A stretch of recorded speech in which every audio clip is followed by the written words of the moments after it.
Teman-teman, kembali lagi bersama saya di channel Pendapat Joseph. Hari ini kita nge-review film, bukan mungkin isu di ya sekarang lagi di pending.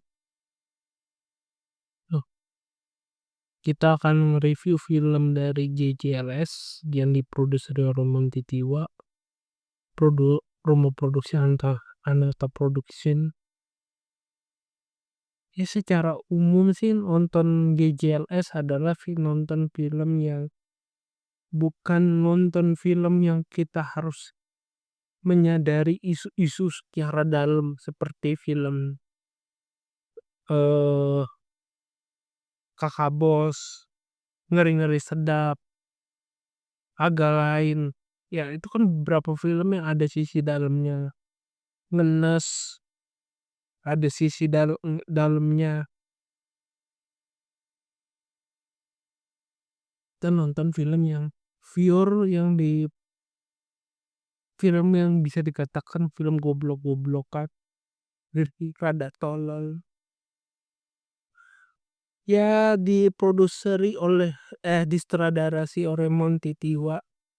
Yang jelas film-film yang mengingatkan ya kayak si Konsep Senggol Bacok, Kutunggu Jandamu, Kawin Kontrak. Mungkin paling deket ya ngomongin Monty Tiwa yang kocak-kocak sih seera film aneh-aneh itu ya si Maaf Saya Menghamili Istri Anda. Ya film kocaknya Monty Tiwa kan, dan beruntungnya Monty Tiwa terlibat di film ini. Dan sekali lagi karena film ini kayak kesan goblok-goblokan diproduksi oleh Monty Tiwa yang seakan yang menjahit film ini dari keabsurdan dan kesalahan take beberapa kali sampai mungkin bosen dan ketawa terus. Yang jelas film ini tercipta dengan ada ceritanya, ada konsep, misalnya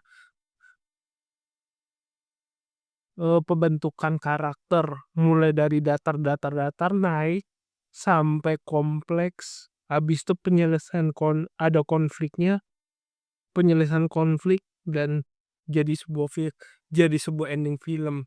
Meskipun ada bongkar sana bongkar sini, yang paling terlihat ceritanya kayak banyak terjadi, ya, dan terlihat lagi di film bahwa ada sisi kegagalan dalam proses editing, tetapi apakah itu mengganggu cerita di film? Ya, ada fasenya yang benar-benar terganggu, ada fasenya yang memang benar-benar film ini memanupadankan kesalahan menjadi sebuah konyol, makin menjual kekonyolan itu yang jelas di dalam satu sisi berbeda dengan film gayanya komik yang benar-benar membuat film serius seperti Agak Lain, seperti kalau kalian nonton Ngeri-Ngeri Sedap, Catatan Harian Menantu Sinting. Beberapa film itu dibalut dengan gaya cerita yang serius, dengan editan yang serius, sinematografi yang cakep, menyebabkannya ceritanya terkunci untuk sebuah cerita, ada humornya, ada dramanya. Nah, di sini ada banyak humor, cukup sedikit dramanya. Pada akhirnya kita menonton, kalau nggak ada Luna Maya, nggak ada Bucek, nggak ada Nadia Arina, film ini nggak kekunci jalan ceritanya apa. Beruntunglah ada Nadia Amira yang menangis, ada makian dari Luna Maya, ada sedikit kegesrekan dari Bucek yang menyebabkan film ini kawin. Hingga apakah saya mesti menceritakan ulang dari film ini? Ya kalian akan, kalau menonton sinopsis filmnya, ya akan menemukan inti dari cerita itu. Selebihnya anda akan menerima tawanya. Jadi sulit mengatakan film ini mengatakan film ini adalah film yang gagal karena di satu sisi, film ini berhasil untuk menye sampai pada kisah utamanya untuk membuat orang tertawa, meskipun secara total kita melihat banyak kegagalan yang benar-benar memperbanyak durasi film ini untuk ditonton. Jadi, ya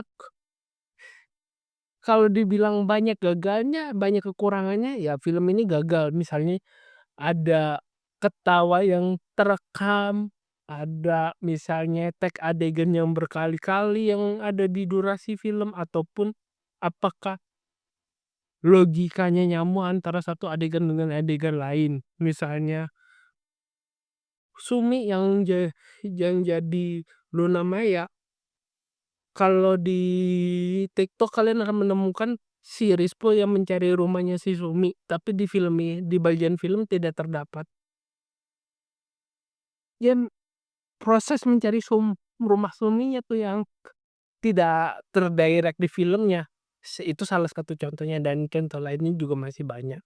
Jadi ya sebagai film ya mungkin kalau diangkain bisa menjadi 6, bisa jadi 5,5 kalau bagiku ya. Tapi kalau alasan dari sang pembuat film Regen ataupun Rispo ataupun Hizbi mau mengundang tertawa, ya film ini berhasil dalam membuat tawa. Bahkan dari kegagalan itu bisa disuntik untuk menjadi elemen penting dalam membuat tawa itu. Jadi ya antara penting dan tidak penting sih dalam mengoreks lagi sebuah plot cerita itu benar-benar jadi kuncian dalam bagian sinematografi, ataupun intinya film ini bisa punya inti cerita yang benar sih, alasannya mungkin membuat tawa. Sekian dari saya, kurang lebih mohon maaf. Like video ini jika Anda menyukainya. Subscribe pendapat Joseph jika juga di TikTok di Yosef Sebastian 130691. Sampai jumpa di video selanjutnya. Jika ada keinginan berinvestasi, silahkan scan barcode di pojok kanan atau klik link Saweria di deskripsi. Akhir kata, sampai jumpa di video selanjutnya. Terima kasih.